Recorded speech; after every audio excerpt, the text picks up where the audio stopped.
दोस्तों आज हम जानेंगे कि स्टॉक मार्केट में आपको इन्वेस्ट करना चाहिए या फिर म्यूचुअल फंड में।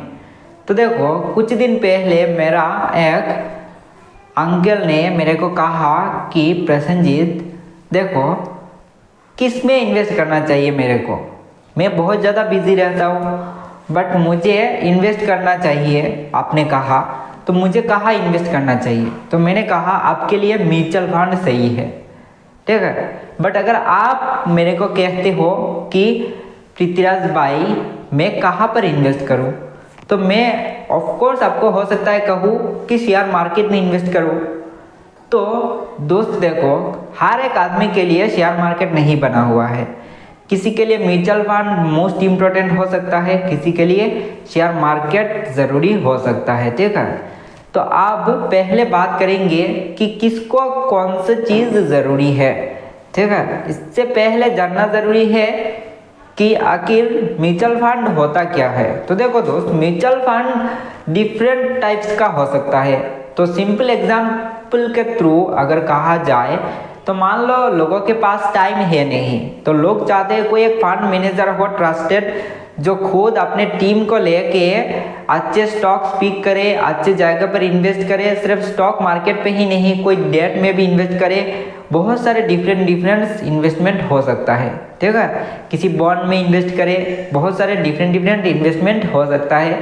तो वो फंड मैनेजर अपने टीम के थ्रू रिसर्च करके अच्छे जगह पर इन्वेस्ट करे और वहाँ से अच्छा रिटर्न निकाल के हमें भी दे और अपना भी कमीशन रख सके, ठीक है।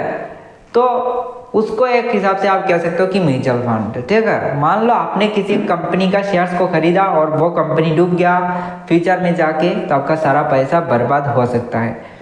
बट वो लोगों का प्रोफेशन ही है यहाँ पर काम करना, क्योंकि पूरा दिन आप तो टाइम स्पेंड नहीं कर सकते, बट वो लोग पूरा दिन टाइम स्पेंड कर रहे हैं तो मार्केट में क्या चल रहा है क्या नहीं उन्हें सबसे पहले पता हो जाता है, ठीक है। तो अब मान लो आपने किसी एक फंड मैनेजर देख लिया, आपका कोई ट्रस्टेड कंपनी है, मान लो SBI का, तो SBI का बहुत सारे म्यूचुअल फंड स्कीम होता है, तो वहाँ पर किसी एक म्यूचुअल फंड स्कीम में आपने इन्वेस्ट कर दिया, तो ऐसा भी हो सकता है, ठीक है। तो आप देखो दोस्त म्यूचुअल फंड बनने से पहले कैसे बनता है, देखो तो पहले क्या है कि म्यूचुअल फंड का जो कंपनी होता है ना, इसको AMC कहा जाता है। तो देखो वो जो कंपनी होता है ना, तो देखो वो कंपनी बहुत सारे स्कीम निकाल देता है, ठीक है। म्यूचुअल फंड में भी डिफरेंट स्कीम होता है। तो किसी के लिए हो सकता है रिटायरमेंट म्यूचुअल फंड स्कीम ज़रूरी हो, ठीक है। किसी के लिए ट्रैवल म्यूचुअल फंड स्कीम ज़रूरी हो, किसी के लिए हो सकता है tax saving mutual fund scheme का ज़रूरत हो, ठीक है। तो हर किसी के लिए सेम ही म्यूचुअल फंड स्कीम ज़रूरी होगा ऐसा नहीं है। कोई लोग ऐसे भी होंगे जिनको हाई रिस्क की म्यूचुअल फंड स्कीम चाहिए, किसी को हो सकता है लो रिस्क मॉडरेट रिस्क की भी म्यूचुअल फंड स्कीम चाहिए, ठीक है। तो इस तरीके से डिफरेंट कैटेगरी का म्यूचुअल फंड स्कीम होता है, ठीक है। तो देखो दोस्त म्यूचुअल फंड में क्या होता है, सेफ होता है बहुत ज़्यादा as compare to stock market. But देखो अगर आपके पास पूरा दिन ही टाइम है, आप टाइम लगा सकते हो, आपके पास अलग सा कोई इतना ज़्यादा एक्स्ट्रा झंझट नहीं है, आप टाइम निकाल के रिसर्च कर सकते हो अच्छे स्टॉक्स, तो आपको बहुत सारे बिजनेस का भी नॉलेज हो जाएगा एंड आप अच्छे स्टॉक्स निकाल सकते हो। क्योंकि किसी भी फील्ड में ना दोस्त जितना ज़्यादा आप प्रैक्टिस करोगे ना उतना ज़्यादा ही आपको समझने में आसानी होगा, ठीक है। तो देखो मान लो आपने किसी एक स्टॉक्स पिक किया और वह स्टॉक्स डूब गया फ्यूचर में जाके, तो आपको बहुत ज़्यादा दिक्कत हो सकता है। तो इसमें आप क्या कर सकते हो, एक चीज़ कर सकते हो, जैसे कि मान लो आप दोनों में भी बैलेंस करके रख सकते हो, ठीक है। क्योंकि एक ही रास्ते से अगर आपका पैसा आ रहा है दोस्त 100 रुपया, तो कभी अगर फ्यूचर में जाके वो रास्ते डूब गया तो आपका पूरा इनकम सोर्स ही ख़त्म हो जाएगा। तो आप 100 रास्ते से पैसा इनकम करने का सोर्स कर सकते हो। तो इसीलिए मैं कहता हूँ कि हर एक जगह पर बैलेंस रहना ज़रूरी है, ठीक है। यानी बैलेंस करके चलना ज़रूरी है। म्यूचुअल फंड में भी इन्वेस्ट करो एंड शेयर मार्केट में भी।